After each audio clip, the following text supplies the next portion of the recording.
کون سا غریب ہے جو مسجد ننگے پاؤں جاتا ہو؟ لوگوں نے تو 3 قسم کی چپلیں رکھی ہوئی ہیں.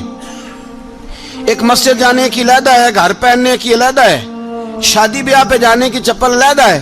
حضرت عمر فاروق رضی اللہ تعالیٰ عنہ نکلے عید کا خطبہ دینے کے لیے، تو بیوی سے کہنے لگے جوتا. اس نے کہا صاحب اتنی دفعہ ٹوٹا ہے اب گانٹھا نہیں جا سکتا، اتنی دفعہ ٹوٹا ہے کہ اب دوبارہ پیمند نہیں لگ سکتے. تو حضرت عمر کہنے لگے چل کوئی حرج نہیں، بغیر جوتے کے ننگے پیر ہی چلتے ہیں، کوئی حرج نہیں. تو کہنے لگے لوگ کیا کہیں گے؟ فرمایا چپ کر. لوگ جس دن عمر نے یہ دیکھ لیا نا لوگ اس کے بارے میں کیا کہتے ہیں، اس دن عمر نہیں رہے گا. تو کہا پھر آپ کا نظریہ کیا ہے؟ فرمایا میرا نظریہ یہ ہے کہ رب رسول میرے بارے میں کیا کہتے ہیں. لوگوں کا کیا ہے؟ لوگ کل کسی کے بارے میں کچھ کہتے ہیں اور پرسوں کچھ کہتے ہیں. میرا نظریہ یہ ہے کہ رب رسول میرے بارے میں ننگے پیر عمر جا رہے ہیں. کون جی؟ میں بڑا ماڑا. اچھا جناب کیا غربت ہے؟ 10 قسم کے جوڑے لٹکے ہوئے ہیں کمرے میں اور پہننے کی فرصت نہیں. سویرے کیا پہننا ہے، شام کیا پہننا ہے، 15 سوٹ کٹھے استری ہو کے لانڈری والا بھیج رہا ہے، اور تو غریب ہے. تو بہت بڑا غریب ہے. اس لیے کہ غربت پیسوں کی وجہ سے نہیں ہوتی، غربت تو دل کی ہوتی ہے. تو واقعی بڑا غریب ہے اور تو غریب ہی رہے گا. امیر تو عمر فاروق تھے جو ننگے پاؤں چلے گئے عید کی نماز پڑھانے. تو رستے میں جو ملا کہنے لگا عمر جوتا تو پہن لو. فرمایا تمہیں عمر کا جوتا نہ پہننے کا نقص تو نظر آیا ہے، کوئی حرج نہیں. اگر عمر کو کبھی بتانا ہوا تو وہ والا نقص بتانا جو عمر کی سیرت میں پیدا ہو، کردار میں پیدا ہو، وہ والا نقص بتانا. یہ چھوڑو جوتے آتے جاتے رہتے. ننگے پاؤں گئے، پاؤں دھوئے، نماز پڑھائی، لوٹ آئے. او بھائی یہاں تو ہمارا بناؤ سنگار اترنا، جتنی توجہ کپڑوں کی طرف ہے اتنی توجہ کبھی ہماری علم کی طرف ہوتی نا، جتنا ذوق شوق ہمارا بناؤ سنگار کی جانب ہے، اتنا بناؤ سنگار کبھی ہمارا اخلاقیات کی جانب ہوتا تو معاملات بڑی حد تک سنورے ہوئے ہوتے. حضرت سیدنا فاروق اعظم رضی اللہ تعالی اپنی زندگی کو ترتیب دیا. ایک دن بھی خلافت نہیں مانگی اللہ سے. حضرت عوف بن مالک اشجعی ایک صحابی ہیں. حضرت عوف بن مالک رضی اللہ تعالیٰ عنہ فرماتے ہیں کہ جناب ابو بکر صدیق کا زمانہ تھا تو میں نے خواب دیکھا.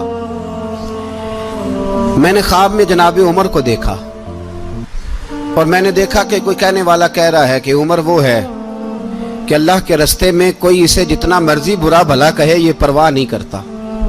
کس کے رستے میں؟ بولے سارے. اس کا مطلب ہے اللہ کے رستے میں لوگ برا بھلا بھی. قرآن مجید نے کہا وَلَا يَخَافُونَ لَوْمَةَ لَائِمٍ. کچھ لوگ ایسے ہیں جو برا بھلا کہنے والوں کی پرواہ نہیں کرتے. آپ یقین کریں اگر پرواہ شروع ہو جائے نا تو دین کا کام ختم ہو جائے. نہ کوئی تقریر کرے، نہ کوئی تدریس کرے، نہ کوئی پیری مریدی کرے، ختم ہو جائے اگر باتوں کی پرواہ ہو.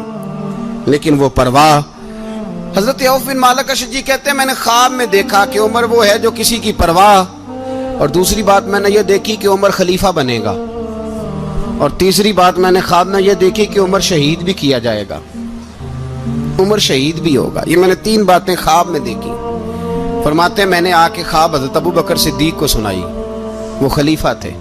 وہ کہنے لگے ٹھہر جا، میں عمر کو بلاتا ہوں، اس کے سامنے دوبارہ سنانا. اس کے سامنے فرماتے ہیں میں نے بلایا حضرت عمر فاروق کو، آ کے بیٹھے.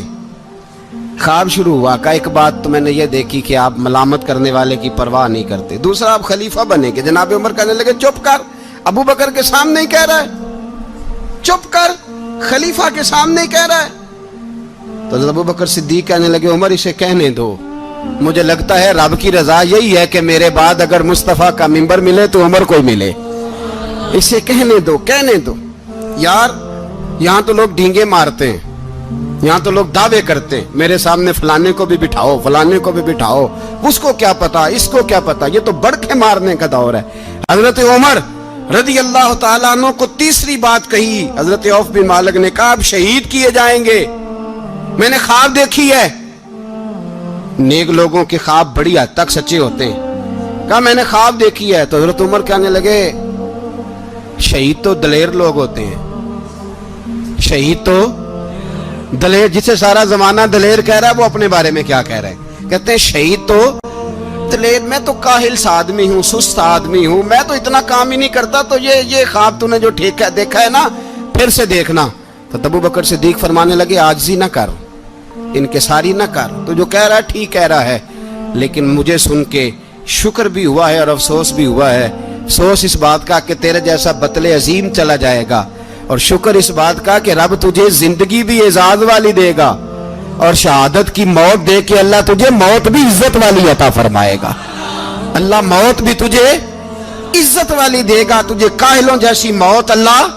حضرت فاروق اعظم رضی اللہ، او بھائی یہاں تو اس زمانے کا سب سے بڑا مسئلہ پروٹوکول ہے۔ لوگوں پتہ ہوتا ہے کامل پیر ہے، کامل مرشد ہے، لوگ نہیں جاتے۔ میں کسی کا مرید ہو جاؤں، میرا پروٹوکول کدھر گیا؟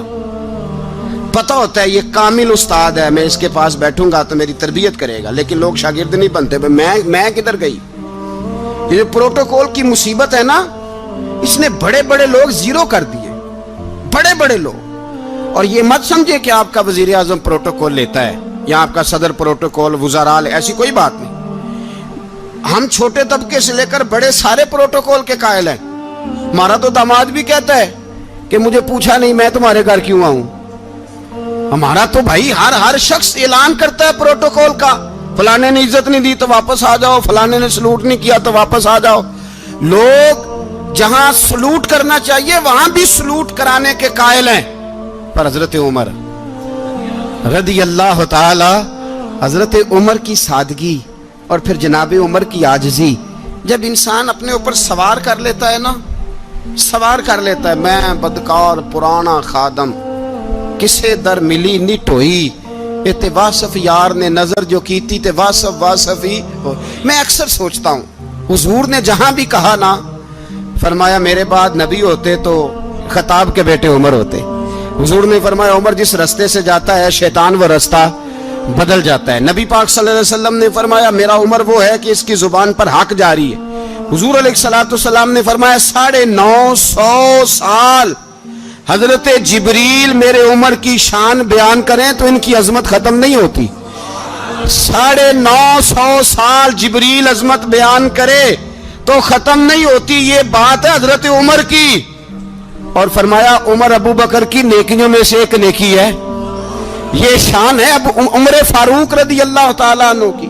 حضور نے فرمایا میرے بعد نبی ہوتے تو عمر ہوتے، جس گلی سے عمر آئے شیطان رستہ بدل جائے۔ میرے عمر فاروق کی شان 950 سال بیان ہو تو ختم نہ ہو۔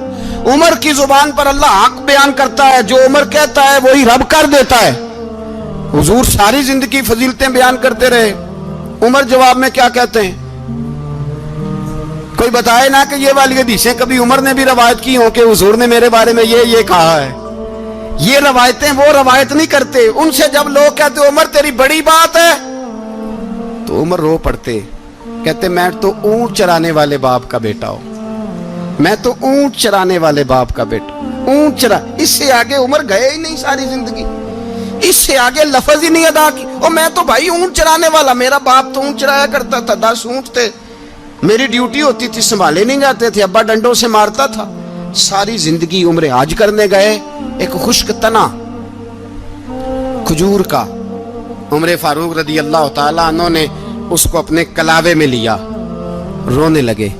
لوگوں نے کہا عمر کیا ہوا؟ فرمانے لگے یہاں میں اونٹ چرایا کرتا تھا، یہاں میں اونٹ چراتا تھا، 10 اونٹ سنبھالے نہیں جاتے تھے۔ دیکھو رسول اللہ کی شان، آج ساری امت چلانے کا طریقہ عطا فرما دیا ہے، ساری نظریے سے پیار۔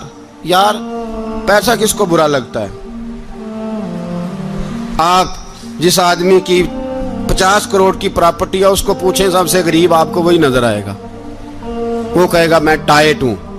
حالات بڑے، میں کئی باری پوچھے انہوں نے، میں کہتا ترجمہ بھی 10 چھڑوں کی، ہمیں تو سمجھ نہیں آتی، اور ٹائٹ حالات کون سے ہوتے ہیں جی؟ جس آدمی کا کروڑوں میں کاروبار ہے نا، اس کو آپ چھیڑے وہ رونے لگ جائے گا، رونے۔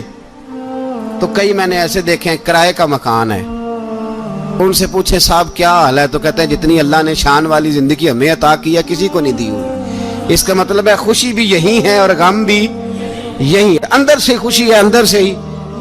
تو نے اگر راضی رہنا ہے تو ادھر سے رہنا ہے، ناراض رہنا ہے تو بس اپنے آپ کو خوش رکھے گا تو ہو جائے گا۔ سارے صحابہ مل کے آئے, کہنے لگے عمر فاروق سے کہنا ہے نبی پاک کے زمانے میں تو ظاہراً غربت تھی, ابو بکر کے دور میں بھی غربت تھی, اب تو بڑا مال ہے. عمر سے سفارش کرو کہ عمر نیا کرتا پہنا کرے. ملکوں کے سفیر آتے, عمر وہی پھٹی پرانی چادر اوڑھ کے اور وہی کئی جگہ پہ پیوند لگے سوٹ پہن کے سفیروں کے سامنے بیٹھ جاتا ہے. عمر کو مشورہ دو, طے ہو گئی بات. سب نے جب مشورہ دے لیا تو سارے کہنے لگے یہ بتاؤ شیر کی مونچھ کو ہاتھ کون لگائے گا, کہنا کس نے ہے, بندہ بھی تو ڈھونڈو نا.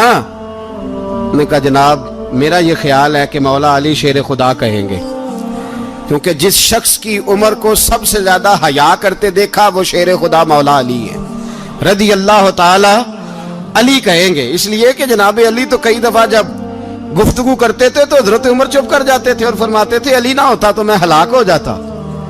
تو کہا علی سے کہو. جناب علی شیر خدا کو بلایا, کس کام کے لیے جی؟ اللہ اکبر.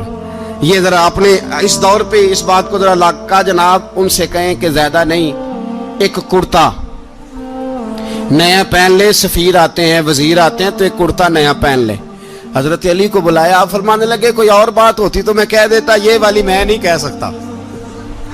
کوئی اور ہوتی تو میں عمر کو کئی دفعہ کہہ دیتا ہوں, جلال میں بھی تو سن, یہ والی میں نہیں کہہ سکتا. میں تمہیں ایک مشورہ دیتا ہوں. کہا وہ کیا؟ کہنے لگے سیدہ عائشہ صدیقہ سے کہو, وہ مومنوں کی ماں ہیں, عمر ٹالے گا نہیں. اماں جی سے جا کے کہا اماں جی نیا کرتا عمر سے کہیں پہن لیں, وزیر آتے ہیں بڑے بڑے لوگ تو چلو کوئی عرض نہیں. اماں جی نے کہا اچھا کوئی بات نہیں میں بلا لیتی ہوں. جناب عائشہ نے پیغام بھیجا.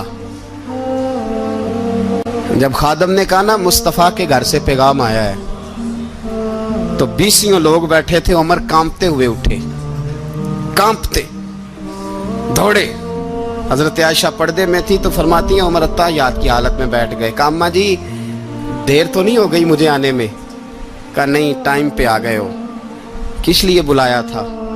کہا عمر دیکھو غربت کے معاملات اور ہوتے ہیں, جب اللہ آسانی دے تو کوئی چیز استعمال کرنا حرام نہیں ہوتی, اگر حرام ہے تو بتاؤ. کہا نہیں اماں جی حلال ہی ہے. تو فرمایا پھر اتنے سفیر آتے ہیں, مشیر آتے ہیں, اب تو مال غنیمت بڑا آتا ہے, ڈھیر لگ جاتے ہیں مسجد میں, تو چل ایک نیا کرتا تم بھی پہن لیا کرو, اور آپ نیا کرتا پہنو گے تو دھاک بیٹھے گی غیروں پر. تو صحابہ کا مشورہ ہے کہ آپ نیا لباس پہنے. اماں جی کہتی ہے میں نے حکم دیا تو عمر چپ کر گئے, گردن جھک گئی. تھوڑی دیر کے بعد سیدنا عمر فاروق نے سر اٹھایا تو داڑھی پہ آنسو گر رہے تھے, رو پڑے. کہنے لگے پاک محبوب کی پاک بیوی جیسے حکم کرتی ہو میں حاضر ہوں, پر مجھے وہ والا لباس پہنانا جو میرے مصطفیٰ نے پسند فرمایا ہے. اگر یہ رنگ رسول پاک کا ہے تو میں حاضر ہوں, اور اگر نبی پاک کا نہیں تو پھر جیسے آپ حکم کریں. جناب عائشہ کہتے ہیں عمر روئے تو میں زیادہ روئی, میرا پلو بھیگ گیا آنسوؤں سے. میں نے کہا عمر آپ جائیے. عمر یوں نکلے تو جو صحابہ کھڑے تھے وہ کونے میں تھے, سارے آ گئے. کہا اماں جی کیا بناؤ؟ فرمایا بھائی تم سب جو باتیں کہتے ہو وہ اپنی جگہ ٹھیک ہیں, پر عمر جو بات کرتا ہے وہ سب سے زیادہ ٹھیک ہے. عمر جس پہلو پر بات کرتا ہے وہ یار ایسی عاجزی, ایسا رنگ, ایسا انداز, ایسا طرز حیات, ایسی زندگی. اولاد کے معاملے میں لوگ بزدل ہو جاتے ہیں, بزدل. پر حضرت عمر کا بیٹا مصر گیا, وہاں سے کمائی کر کے لایا, تجارت کرنے گیا, لاکھوں کا مال. کون سا باپ ہے دنیا میں جس کا بیٹا باہر سے پیسے لے کے آئے تو ابا تفصیل پوچھے کہ بیٹا کہاں سے کمائے, کہاں سے لایا, کتنے ملے, کیوں آئے؟ کون سا باپ تفصیل پوچھتا ہے؟ ابا تو کہتا ہے لا صحیح, اور تعریفیں کرتا ہے میرا بیٹا بڑی کمائی کرتا ہے. کبھی پوچھا ہے اس سے کہ ڈیوٹی صحیح دیتا ہے کہ نہیں؟ کبھی پوچھا ہے کہ تو ایمانداری کی روزی لاتا ہے کہ حرام کی کماتا ہے؟ یہ باپ کی ذمہ داری ہے, یہ اماں کی ذمہ داری ہے. پھر کہتا ہے بیماری کیسے آ گئی, پریشانی کیسے آ گئی؟ تو نے کبھی سوال کیا اپنی اولاد سے؟ حضرت عمر فاروق رضی اللہ تعالیٰ عنہ کا بیٹا مصر سے پیسے کما کے لایا تو جناب عمر نے بلایا, فرمایا بیٹے اتنی تو تیرے پاس راس ہی نہیں تھی, تھوڑے سے تو پیسے لے کے گیا تھا, اتنی کمائی کیسے ہو گئی؟ اتنے تو پیسے نہیں تھے صاحب, کہاں سے کمائی لائے؟ اس نے کہا ابا جی وہ جو میرے چچا ہے نا مصر کے گورنر, آپ کے دوست, انہوں نے میری مدد کی ہے. فرمایا جتنے لوگ گئے تھے سب کی ہے مدد اس نے؟ کہا نہیں صرف میری کی. فرمایا تیری کیوں کی؟ تیری کیوں کی؟ کہا حضور آپ کے دوست ہیں. فرمایا چپ کر حضور انہوں نے مجھے اتنے پیسے دیے, میں نے کاروبار میں ڈالے تو نفع آیا تو میں ان کی رقم دے کے. فرمایا خاموش ہو جا, باقی جتنے لوگ گئے تھے سب کی مدد کی اس نے؟ کہا نہیں حضور صرف میری کی. فرمایا اس نے تیری مدد نہیں کی, اس نے خلیفہ کے بیٹے کی مدد کی, اس لیے کہ وہ خلیفہ کو اپنے حق میں نرم کر سکے. فرمایا آدھا مال تیرا ہے, آدھا مال غنیمت کا ہے, مال خزانہ کا ہے, مسلمانوں کا ہے, اس لیے کہ تو جو وہاں سے مال کما کے لایا ہے وہ اپنے باپ کے خلیفہ ہونے کی وجہ سے کما کے لایا ہے, لہذا رکھ ادھر. یہاں کہتے ہیں کدھر سے آیا, کیسے آیا, کون سا حساب دیں, کیا کریں. او بھائی حضرت عمر رضی اللہ تعالیٰ عنہ کا اپنی اولاد کے بارے میں یہ رنگ ہے. ایک جنگ سے نا خوشبو آئی, خوشبو بڑی مہنگی ہوتی تھی, عرب میں خوشبو آج بھی بڑی مہنگی ہے, وہ زیادہ استعمال کرتے ہیں. میری باتوں کی سمجھ آ رہی ہے میرے بھائی؟ بڑی مہنگی خوشبو تھی. جب وہ خوشبو آئی تو حضرت عمر نے کہا, گھر میں پہلے پہنچی حضرت عمر کے, چونکہ زیادہ عورتیں استعمال کرتی تھی گھر کے اندر خوشبو, مرد بھی لگاتے تھے. حضرت عمر نے اپنی بیوی سے کہا, آپ کی زوجہ جو تھی وہ بڑی خوشبو کو پسند کرتی تھی. حضرت عمر نے اپنی زوجہ سے کہا کہ خوشبو لاؤ, میں نے ایک عورت کی ڈیوٹی لگائی ہے, وہ خوشبو تول کے نا تو حصہ برابر صحابہ میں بانٹ دے گی. تو آپ کی زوجہ کہنے لگی کسی بی بی کی ڈیوٹی لگانے کی کیا ضرورت تھی, میں جو موجود تھی میں بانٹ دیتی ہوں تول کے حصہ برابر. آپ نے فرمایا نہیں تو رہنے دے, وہ فلانی بی بی بانٹے گی. کہا حضور میں نے بھی بانٹنی ہے, میرے پہ کچھ شک ہے؟ آپ نے فرمایا نہیں تو تفصیل نہ پوچھ, تو خوشبو دے دے, کوئی اور بانٹے گی. خاتون خانہ تھی نا, کہنے لگی نہیں مجھے بھی آج آپ کو بتانا ہی پڑے گا کہ کوئی جو بانٹ سکتی ہے تو میں کیوں نہیں بانٹ سکتی. زوجہ کہتی عمر نے بات کی تو میری چیخیں نکل گئی. حضرت عمر فرمانے لگے جب تو خوشبو بانٹے گی نا تیرے ہاتھوں کو بھی لگے گی, تیرے دوپٹوں کو بھی لگ جائے گی. اگر رب کریم نے مجھ سے سوال پوچھا کہ عمر خوشبو تو مسلمانوں کی تھی, تیری بیوی کے دوپٹے کو کیوں لگ گئی, تو میں اللہ کے حضور کیا جواب دوں گا؟ اگر اللہ نے یہ سوال کیا کہ تیری بیوی نے کیوں لگائی, وہ تو حصہ تھا مسلمانوں کا, تو نے تیری بیوی نے کیوں لگائی؟ تو فرمایا میں نہیں چاہتا کہ اللہ کے حضور مجھے اور تجھے باز پرس ہو, لہذا کسی اور کو بانٹنے دے. زوجہ روئی اور تڑپ کے کہنے لگی عمر مجھے لگتا ہے صبح قیامت بھی تیری بیوی ہونے کی وجہ سے اللہ مجھے جنت عطا فرما دے گا, تیری زوجہ ہونے کی برکت سے. بھائی یہ معیار رکھا, خدا کی قسم ایسا شخص تاریخ میں دوبارہ نہیں آیا. اتنا بڑا آدمی, اتنا بڑا شخص, اتنا بڑا آدمی, اور پھر رنگ یہ ہے کہ عمر 22 لاکھ مربع میل کا حکمران, 22 لاکھ, اور کھجور کے درخت کے نیچے مٹی کا ڈھیلا لے کے سو گئے ہیں, پرواہ کوئی نہیں, کوئی مسئلہ ہی نہیں. 2 غلام ساتھ بیٹھے تو ایک روٹی حضرت عمر نے گھر سے منگوائی, تھوڑا سا سرکہ, تو غلام کہنے لگے ہم نے بھی کھانی ہے. فرمایا کوئی حرج نہیں, روٹی کو پیٹ بھر کے کھانا ضروری تو نہیں, 3 حصوں میں بانٹ لیتے ہیں. ایک آدمی آیا ہوا تھا مصر کا رہنے والا ملنے کے لیے, اس نے پوچھا عمر کدھر ہیں, تو کہا وہ ادھر جاؤ مسجد میں بیٹھے ہوں گے. اور واپس آیا تو کہنے لگا وہاں تو 3 غلام بیٹھے ہیں, ایک روٹی بانٹ کے کھا رہے ہیں, لگتا ہے کئی دنوں سے روٹی نہیں ملی. کہا 3 غلام تو کوئی نہیں, وہاں 2 ہی تھے, تیسرے تو امیر المومنین تھے. اس نے کہا نہیں 3 غلام ہیں, کپڑے بھی ایک طرح کے پہنے ہوئے ہیں, بلکہ 2 کے تو پھر صحیح ہیں, تیسرے کے تو زیادہ ماڑے ہیں. کپڑے بھی ایک طرح کے, کھانا پینا بھی ایک طرح کا, اور ان کا نشست برخاست بھی ایک طرح کی ہے, لہذا کوئی فرق نہیں. حضرت ابو ہریرہ کہتے ہیں میں لے کے آیا, اور جناب عمر کو جب میں نے کچی زمین میں تامت سمیٹ بیٹھے دیکھا تو میں رو پڑا. میں نے اس مصر سے آنے والے کو کہا تو اس کے جلوے دیکھ, اگر اس کی ذات میں اتنا حسن ہے تو محمد عربی کا مقام کیا ہوگا. یہ مقام غور ہے, مقام غور. 10 محرم کو لوگ دیگے پکائیں گے نا, نہیں پکانی ہے, کوئی بول دے نہیں, ہاں نہ نہیں کر دے, پروگرام بدلیا تو نہیں دی عید کی کہ وہی کام شروع ہوا ہے, لات ٹائٹ ہونے والا. کیوں جی, پکڑی ہے نا دیکھیں 10 محرم کو انشاءاللہ تعالی, ہم بھی پکائیں گے انشاءاللہ, یہاں بھی پروگرام ہوگا. تو 10 محرم کو جو دیگ پکنی ہے تو ایسا نہیں ہو سکتا کہ 1 محرم کو حضرت عمر کے نام کی بھی کوئی پک جائے. اگر امام حسن حسین کے نام کی دیگیں پکے تو جو امام حسن حسین سے پیار کرنے والے ہیں، جو امام حسن حسین سے، ہم لوگوں نے بھی عجیب رٹا اپنایا ہے نا، ہم لوگ بات کا ایک پہلو دیکھتے ہیں دوسرا نہیں دیکھتے۔ حضرت امام حسن اور حسین کو بھی نبی پاک نے شہید کہا، اور جناب عمر کو بھی رسول اللہ نے خود شہید فرمایا، فرمایا شہید ہے، خود فرمایا اپنی زبان سے کہ یہ شہید ہے، خود میرا عمر شہید ہے۔ تو ان کے نام کی دیگ نہیں پکنی چاہیے، اس طرف نہیں ہماری توجہ ہونی چاہیے۔ اور اہل بیت نبوی، یہ بات میں پہلے بھی کرتا ہوں، آج پھر کرنا ضروری سمجھتا ہوں، اہل بیت کا پیار، سن لو کان کھول کے، اہل بیت کا پیار اگر ہمیں کسی نے سکھایا ہے تو سیدنا عمر فاروق نے سکھایا ہے۔ اہل بیت نبوت کی محبت اگر کسی نے سکھائی ہے تو کس نے سکھائی ہے؟ بول کے بتائیے، حضرت عمر نے۔ اہل بیت کا پیار ہمیں حضرت عمر نے بول کر کے سکھایا ہے۔ بھائی یاد رکھیں، کسی کی طاقت نہیں تھی دم مارنے کی حضرت عمر کے سامنے، طاقت ہی نہیں تھی، کیسر و کسرا کانپ جاتے تھے، جرأت ہی نہیں کرتے تھے حضرت۔ اور ہمارے تو تعلقات بڑے ہیں نا غیروں سے۔ حضرت ابو موسیٰ اشعری رضی اللہ تعالیٰ عنہ فرماتے ہیں میرا منشی سائی تھا، وہ کاتب کہتے تھے وہ لوگ، میرا حساب کتاب عیسائی تھا۔ تو فرماتے ہیں ایک دن میں نے وہ سارا حساب کتاب لین دین کے حضرت عمر کو دکھائے تو فرمانے لگے جس نے لکھے ہیں اس کو بلاؤ۔ کہنے لگے ضرور مسجد نہیں آ سکتا۔ کیوں نہیں آ سکتا؟ کہنے لگے وہ عیسائی ہے۔ کہتے ہیں حضرت عمر جلال میں آ گئے۔ آپ فرمانے لگے جنہیں رب دور کرتا ہے تم کیوں قریب کرتے ہو؟ جنہیں اللہ دور کرتا ہے۔ فرمایا تم غیروں کو اگر عہدے دو گے تو اپنوں کا کیا بنے گا؟ اگر تم غیروں کو عہدے دو گے تو اپنوں کا، یہ سوچ ہے جو آج برما کے مسلمانوں کے لیے بھی ضروری ہے۔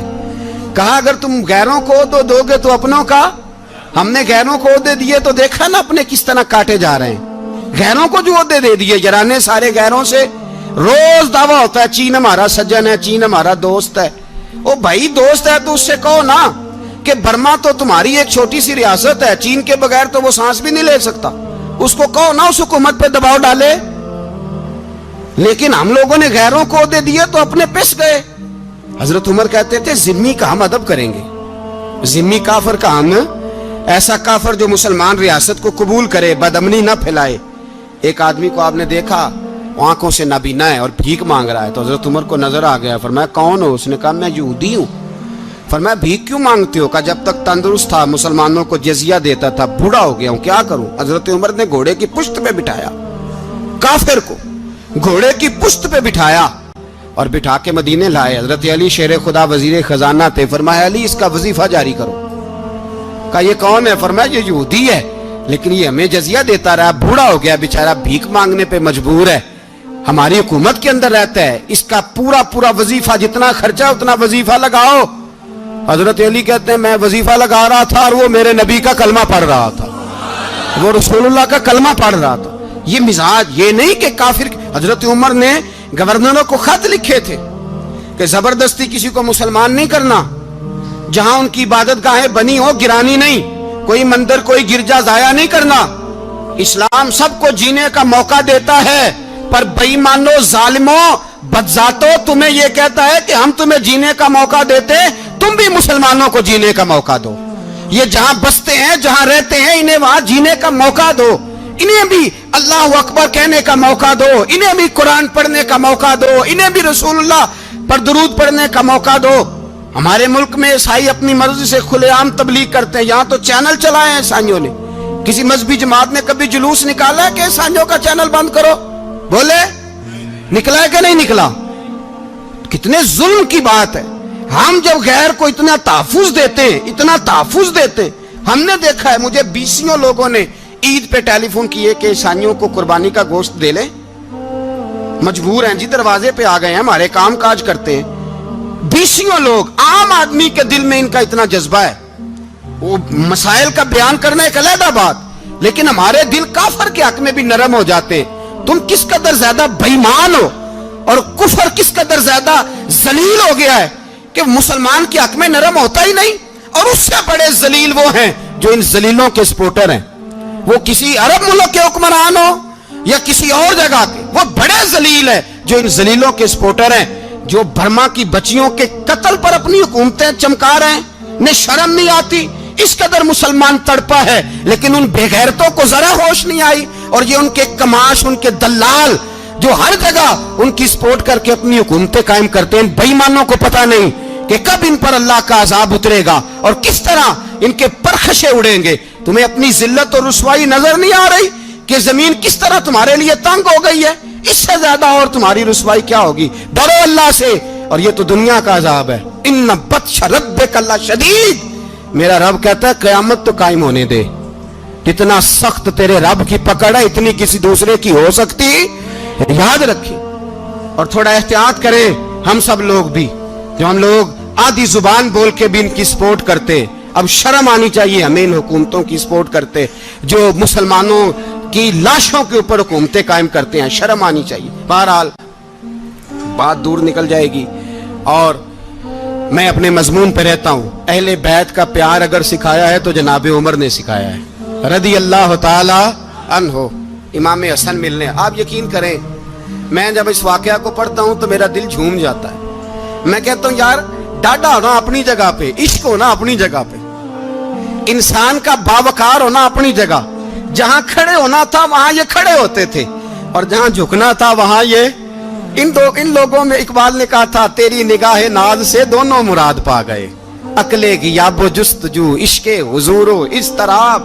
جہاں اگر آیا ہے سامنے کیسر و کسرا تو عمر جیسا دلیر کوئی نہیں، اگر سامنے آیا ایران کا بادشاہ تو عمر جیسا تگڑا کوئی نہیں، اگر آیا ہے سامنے غسان کا بادشاہ تو عمر جیسا عادل کوئی نہیں، لیکن اگر علی کا بیٹا آیا ہے، اگر فاطمہ کے لال پارے آئے ہیں تو پھر فاروق اعظم سے جیسا محب کوئی نہیں، پھر ان سے جیسا پیار کرنے والا کوئی نہیں۔ اندر بیٹھے ہیں جناب عمر، اندر تنہائی میں کچھ وزیروں سے گفتگو ہو رہی ہے، میٹنگیں جاری ہیں۔ آپ کے بیٹے ملنے آئے جناب عبداللہ ابن عمر، ابا جی ملنا ہے، بات ٹھہرو بات کر رہا ہوں، کوئی نہ اندر آئے۔ صاحبزادہ باہر کھڑا ہے، تھوڑی دیر گزری تو امام حسن بھی آ گئے۔ کون آئے؟ آپ کو جو ملے گا امام صاحب کا نام لینے سے، وہ سردار ہیں جنتیوں۔ کون آئے؟ سارے بولیے امام حسن، تیری نسل پاک میں ہے بچہ بچہ نور کا، تو ہے نے نور تیرا سب گھرانہ۔ امام حسن آئے تو حضرت عبداللہ ابن عمر کو دروازے پہ کھڑے دیکھا، کہا امیر المومنین کہاں ہیں؟ کہنے لگے حضرت عمر کے بیٹے۔ کہنے لگے وہ اندر بیٹھے، کچھ میٹنگ ہو رہی ہے، اور انہوں نے کہا کوئی اندر نہ آئے، لیکن آپ جانا چاہیں تو چلے جائیں، آپ جانا چاہیں تو، تیری نسل پاک میں ہے بچہ بچہ نور، آپ جانا چاہیں تو چلے جائیں۔ تو انہوں نے کہا جب آپ باہر کھڑے ہیں تو مجھے کوئی اتنا ضروری کام نہیں، اور ابھی زور کی نماز تھوڑی دیر میں ہوگی، میں مسجد میں مل لوں گا امیر المومنین سے۔ یہ بات کہہ کہ امام حسن چلے گئے۔ یار اتنی بڑی بات نہیں تھی، اتنی بڑی بات نہیں تھی، وہ میرے استادوں کا بیٹا بھی آئے تو کہا ٹھیک ہے جی وہ سوئے ہوئے ہیں، کوئی غرض نہیں یار میں ٹھہر کے آ جاؤں گا، کوئی بڑی بات نہیں تھی، دیکھا جائے تو بڑی بات نہیں تھی، پر بات بہت بڑی تھی، اس لیے کہ یہ خالی حسن نہیں، یہ حسن ابن علی ہے، یہ حضرت فاطمہ کے لخت جگر۔ حضرت عمر باہر نکلے، عبداللہ ابن عمر سے پوچھا کوئی آیا تو نہیں؟ تو کہا حضور امام حسن آئے تھے۔ تو کہا پھر شہزادے کو اندر کیوں نہیں بھیجا؟ کہا میں نے کہا تھا۔ وہ کہنے لگے اگر امیر المومنین مصروف ہیں تو میں ظہر میں مل لوں گا۔ حضرت عمر رونے لگے، فرمایا بیٹے تو نے اچھا نہیں کیا۔ پھر مسجد نہیں گئے، سیدھے امام حسن کے دروازے دستک دی، امام حسن باہر آئے، کہا شہزادے آئے تھے تو ملے کیوں نہیں؟ تو امام حسن کہنے لگے حضور آپ کا اپنا بیٹا دروازے پہ کھڑا تھا، آپ کا اپنا بیٹا دروازے پہ کھڑا تھا، اور منع بھی کیا تھا آپ نے تو میں زور میں مل لیتا۔ حضرت امام حسن فرماتے ہیں جوش جذبات میں جناب عمر نے سر سے پگڑی اتار دی، جوش جذبات میں کہنے لگے حسن میرے بیٹے کا اور آپ کا کیا مقابلہ؟ کیا اس کی ماں کا نام فاطمہ الزہرا ہے؟ کیا اس کی نانی کا نام خدیجۃ الکبریٰ ہے؟ کیا اس کے نانے کا نام محمد مصطفیٰ ہے؟ آپ کا اور اس کا کیا مقابلہ؟ پھر رو پڑے اور کہنے لگے بیٹے میں مکے کے صحراؤں میں اونٹ چرایا کرتا تھا، یہ جو میرے سر پر عزت کے بال ہیں یہ تیرے نانے کے اگائے ہوئے، میں مکے کے خبردار شہزادے خبردار۔ او بھائی اہل بیت نبوت کے ادب کا رنگ اگر سکھایا ہے تو سیدنا عمر نے سکھایا ہے۔ حضرت عمر فاروق اتھارٹی ہے، اسلام کی اتھارٹی، یکم